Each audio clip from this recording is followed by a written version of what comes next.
Hello नमस्कार दोस्तों, आप लोगों का अपना यूट्यूब चैनल रोजगार 7590 में स्वागत है। आज आप लोगों को बताने वाले हैं जीएम पावर से जुड़ी अपडेट देने वाले हैं। तो जितने अप्रेंटिस छात्र हैं एग्ज़ाम दे चुके हैं या एग्ज़ाम देने वाले हैं ग्रुप डी का, तो काफ़ी उनके मन में डाउट भी है और काफ़ी लोग अब जो नई भर्ती आई है 2025 की, उसको देखने के बाद जो सीटें हैं केवल और केवल 22,000 सीटें आने के बाद सभी लोग परेशान हैं और सभी लोग जीएम पावर की तरफ अग्रसर हो रहे हैं। और सभी को पता है कि अब की बार सिलेक्शन लेना कितना मुश्किल है और अप्रेंटिसों के लिए डे बाई डे कितनी समस्याएं बढ़ती जा रही हैं। तो आपको इन सारी चीज़ों से जुड़ी एक अपडेट देने वाले हैं।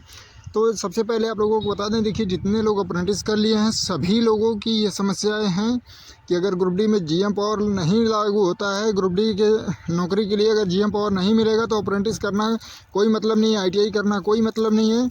जैसे कि जो एग्ज़ाम दे के आ रहे हैं उनका कहना है कि सर अब की बार कट ऑफ काफ़ी हाई जाने वाली है, 60 नंबर जाएगी, 65 नंबर जाएगी। और अगर इतना कट ऑफ अगर जाएगी सीबीटी में, अगर 60 नंबर लाना है, 55 नंबर लाना है, तो फिर हम लोगों को एक साल अप्रेंटिस में बर्बाद करने का क्या मतलब है।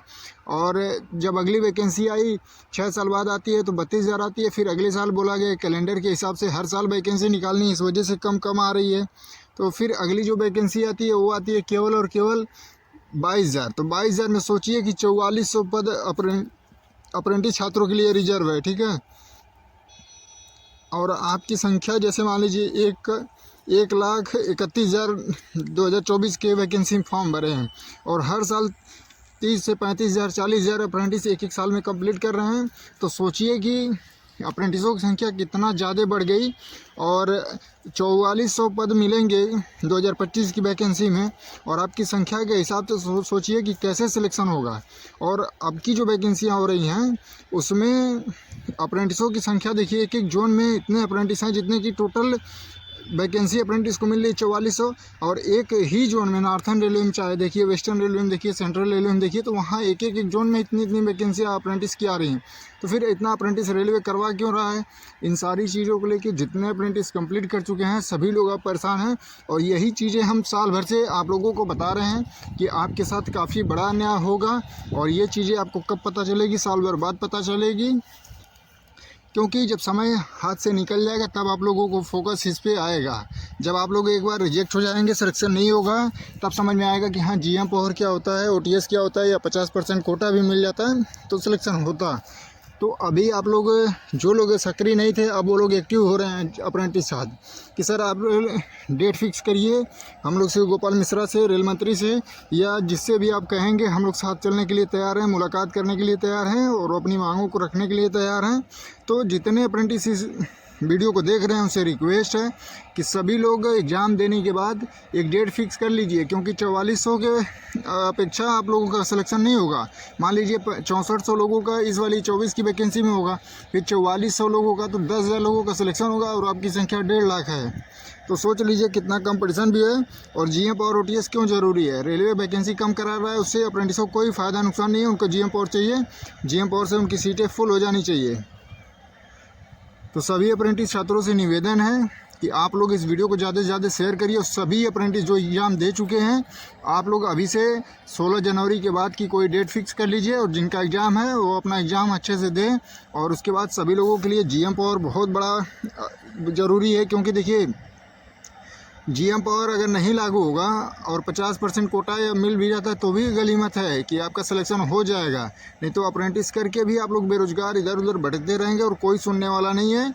और फिर किसी कंपनी में 10-12 हज़ार रुपये पे आपको जाकर काम करना पड़ेगा, 8-8 घंटे 10-10 घंटे, ठीक है।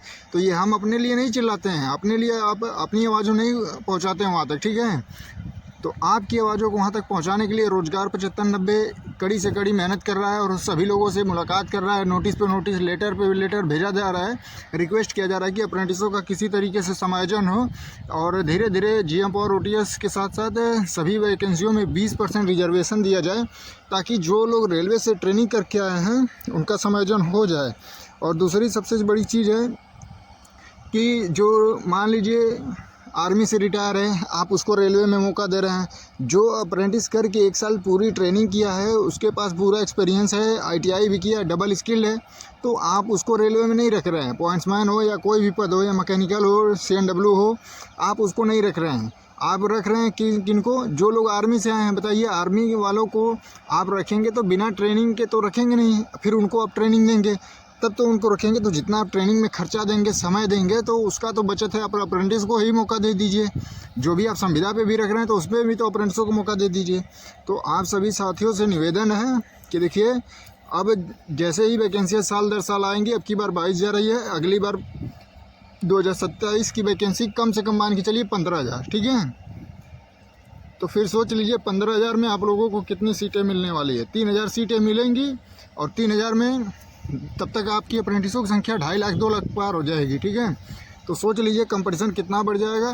तो आप सभी साथियों से निवेदन है कि अब जितने भी लोग GM और OTS की 50% कोटा की डिमांड के सपोर्ट के लिए आ रहे हैं, सभी लोग डिस्क्रिप्शन में व्हाट्सअप लिंक है, आप लोग उसमें जुड़िए, सभी लोग एक साथ रहिए। जो भी अपडेट आएगी तो वहाँ पे एक डेट फिक्स करके रेल मंत्री से अपनी हक और अधिकार की बात रखी जाएगी। ऐसा नहीं है कि वो देखिए, वहाँ पे आप लोग अपॉइंटमेंट के लिए डेट मिल जाती है मुलाकात के लिए। तो आप जब लोग चलेंगे तभी तो कुछ उस पर निष्कर्ष निकलेगा कि हाँ कब किस डेट को होगा या नहीं होगा, या इस पर मतलब GM और OTS या कुछ भी तो निर्णय निकलेगा।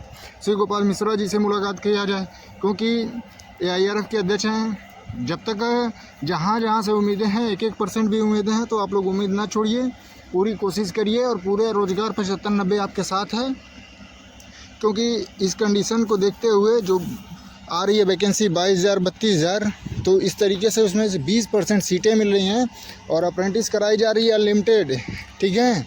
तो इस तरीके से अप्रेंटिसों का समायोजन होना काफ़ी दिन बाई दिन मुश्किल होता जा रहा है। तो इसको देखते हुए अभी भी कुछ कैंडिडेट एक्टिव हो गए हैं, जो लोग पहले से नहीं थे, जिनको ये था कि नहीं हम एग्ज़ाम देके क्वालिफाई कर जाएंगे, लेकिन अब उनको भी पता चल गया है कि कितनी सीटें आ रही हैं और कितनी अप्रेंटिसों की संख्या है, क्या कट ऑफ जाने वाली है, ठीक है। तो आप जितने भी लोग हैं अप्रेंटिस कंप्लीट कर चुके हैं और जो लोग अभी अप्रेंटिस कर रहे हैं, तो जब तक आप लोग अप्रेंटिस कंप्लीट करेंगे तो आपकी सीटें 10,000 15,000 आ जाएंगी ग्रुप डी की टोटल। उसमें से आप 2,000 3,000 अप्रेंटिसों के लिए आएगी और फिर आपका competition 70 number 80 number cut off जाएगा, कोई मतलब नहीं होगा अप्रेंटिस करने का। तो आप लोग भी सपोर्ट करिए कि सभी भर्तियों में जैसे LP टेक्नीशियन, ग्रुप डी, सभी में आपको रिजर्वेशन मिले, ठीक है। क्योंकि आप लोगों ने पूरा समय दिया, 1 साल पूरा ट्रेनिंग लिया हुआ है, तो उसका बेनिफिट आपको मिलना चाहिए। अगर आर्मी में अग्निवीर को पूरा 100% छूट मिल रही है कि अग्निवीर है तो उसको NCC किया है तो अग्निवीर में उसको मिल जाएगी, ठीक है। और यहाँ पे अप्रेंटिस किए हैं तो रेलवे में केवल और केवल ग्रुप डी में 20% के नाम पे आपको ठगा जा रहा है, तो ऐसा नहीं होना चाहिए। और NCC कैंडिडेट जितने हैं सभी को अग्निवीर में रखा जा रहा है, और तो फिर अग्निवीर से जो लोग रिटायर होकर आ रहे हैं उनको फिर रेलवे में रखा जा रहा है, तो फिर अप्रेंटिस छात्र कहाँ जाएंगे। तो इन सारी चीज़ों को आप लोग सोच लीजिए, एग्ज़ाम दे लीजिए, एक डेट फाइनल कर लीजिए और सभी लोग उसी डेट को वहाँ पे चलिए। श्री गोपाल मिश्रा से हम लोग डेट फिक्स कर लेंगे। हम काफ़ी मतलब उनसे बात भी हुई थी, तो उन्होंने डेट फिक्स करने के लिए बोला था कि आप लोग डेट फिक्स करके आइए, हम मुलाकात करेंगे, जो भी आपकी समस्या है उसको सुनेंगे। लेकिन एग्ज़ाम की डेट आने की वजह से उसको कैंसिल कर दिया गया। तो अब आप लोग डेट एग्ज़ाम के बाद फाइनल कर लीजिएगा। धन्यवाद।